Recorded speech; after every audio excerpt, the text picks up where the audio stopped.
right? The guys who are competing today on average are better athletes than they were 5 years ago and 5 years before that and 5 years before that, measurably so. If you look at the guys who are competing and how they move and how much there's more money involved, there's just, overall everything, better training partners, more progressive training. So what's happening is we're watching the sport evolve. Isn't there going to kind of be a breaking point where the guys are so athletic and so good and they've become so good that isn't it more dangerous for the fighters? Like I'm saying, technically the guy today, you today with your bare hands are more of a dangerous person than fucking Scott Ferozzo was back in UFC 2 or whatever it was. You know what I'm saying? Yeah, no. Well, absolutely, 100%. I see where you're going with this. We're capable of inflicting more damage, and therefore it's more dangerous. Think about the future. Of course, and I completely agree. Also, what you got to remember is that these days, now, of course, we still have our specialists, our true specialists, in terms of style of martial arts. We have your Damian Maia and people like that will get you to the ground and will look to choke you out or submit you or whatever it is. But now I'm going to go out on a limb here. I've done absolutely no research other than the fact that I'm involved with the UFC very, very heavily. But I would say there's way more stand-up going on these days in mixed martial arts than what there used to be. People are learning how to stop the takedowns. People know how to get back to the feet. And people know how to defend submissions. So really, for the most part, I mean, you still see it now and again, but you don't see laying praying as much, where one guy just lies on top of the other one and just does these pitter-patter punches. For the most part, good fights are happening on the feet, a lot of action, a lot of headshots, a lot of kicking, a lot of knees, a lot of elbows, and it's all on the feet. I don't know. Would you agree with that, Lewis? I would agree with that, and I think it's because, right now, and we've seen it happen, we've talked about it before on the show, but guys like John Fitch, Yushin Okami, these lay and pray experts that were, making really exciting fighters look bad and getting, 8, 9, 10 wins in a row. As soon as they lost, the UFC was like, get the fuck out of here. You're making all of our exciting fighters look really, really bad, and they're demanding a super high paycheck. Somebody like John Fitch, who had been with the company forever, they're paying him a lot of money to kill exciting contenders. Well, GSP is the classic example. I mean, that kind of was his style. I mean, don't get me wrong, GSP came into the UFC as a remarkable kickboxer, Shotokan karate athlete and fighter, pardon me. And, very, very good. But he did develop that wrestling style, kind of a lay and pray. But listen, more power to him. You want to go in there, you want to win your fights and take as little damage as possible. But I think now, certainly, you're not seeing, listen, back when the UFC first started, no one had seen a fucking armbar before, unless people involved in those martial arts. Now everybody knows. Now everybody's wise. So that's why you're seeing less submissions. The takedowns, again, I'm not a wrestler, but I know how to stop takedowns. Generally, people work their takedown defense just as much as they work their offensive wrestling, especially if your style is that of a striker. If you've got no intention of trying to take a guy down, then you're just going to work your takedown defense. You bring some wrestlers in, and it's a lot easier to try and defend the takedown than what it is to try and get one. So therefore, fights are panning out on the feet much, much more, and you're absolutely fucking right. This is a very, very somber episode, but still rightly so. I mean, there was a death from one of the UFC brothers at the weekend, and as I say, thoughts are with his family. It's interesting, that you called that a mismatch, though, Lewis, because they were calling it a mismatch. The media was calling it a mismatch. Listen, I'm not jumping on that. I'm not giving you a hard time. What I'm saying is, though, all right, you said the word mismatch there, and they had, different boxing records, but and I know we said we weren't going to talk about this because everything that I say gets fucking turned into clickbait and a negative headline put on it. But you want to talk about fucking mismatches, possibly, you fucking asshole internet websites, possibly, a 49-0 best boxer in the world taking on a guy that's never boxed before, ever. I mean, how's that sound? Yeah. I mean, look, that is maybe the biggest. You want to talk about mismatches?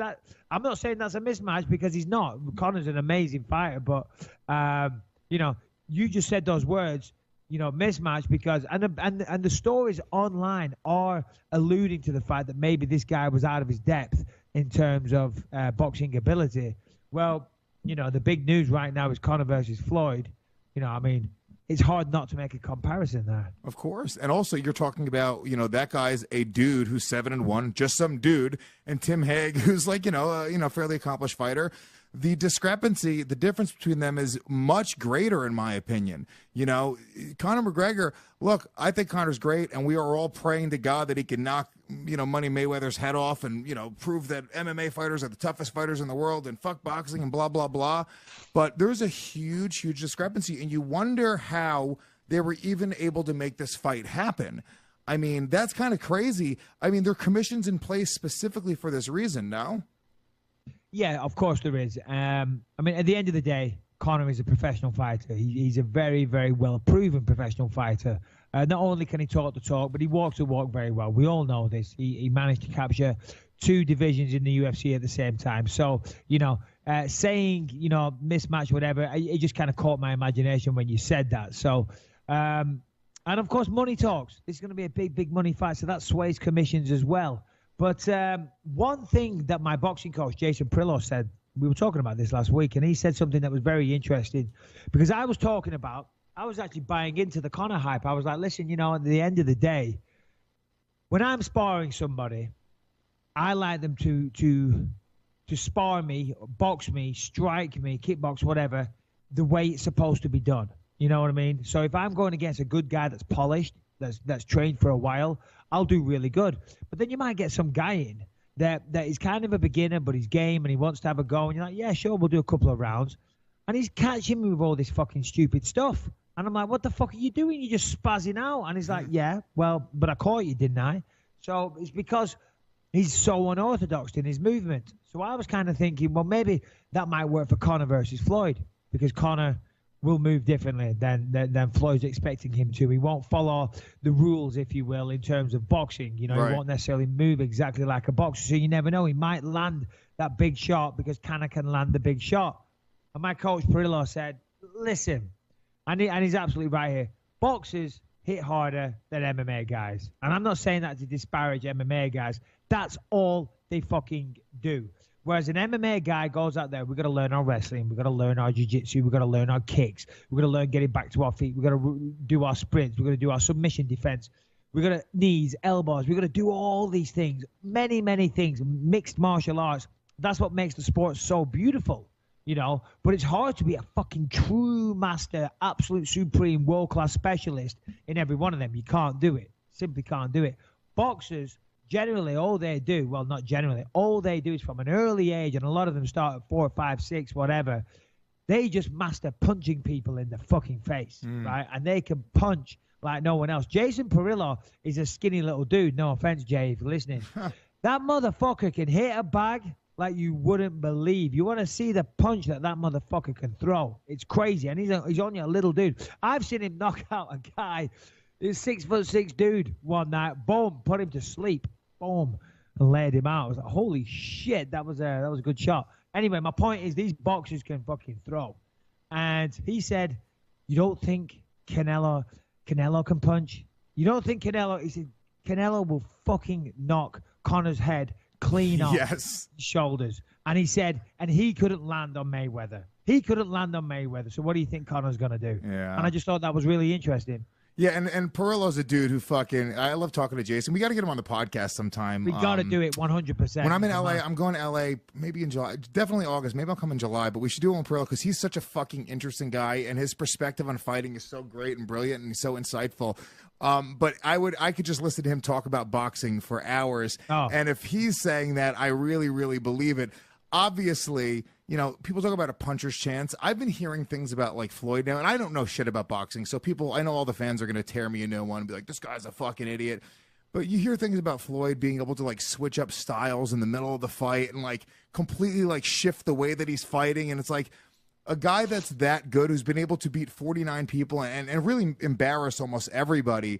For Conor to jump into it, look, it's admirable, but at the same time, I see Floyd actually stopping Conor McGregor probably pretty early in the fight, 4th, 5th round. I mean, how do you deal with the speed? And also, Conor's going to be so much bigger than him as well. People are like, oh, well, Floyd's never dealt with that size. I don't think that fucking matters. I think it's going to slow Conor down. I think Floyd's going to really make an example out of Conor. Yeah, well, they're doing the fight at 154 pounds, so that kind of suits Conor. And everyone's saying that that's a disadvantage for Floyd. But who knows? Maybe Floyd's like, yeah, I'm cool with that, man. Fucking makes it easy for me. I'm getting older. It's hard for me to make 147 pounds, so 154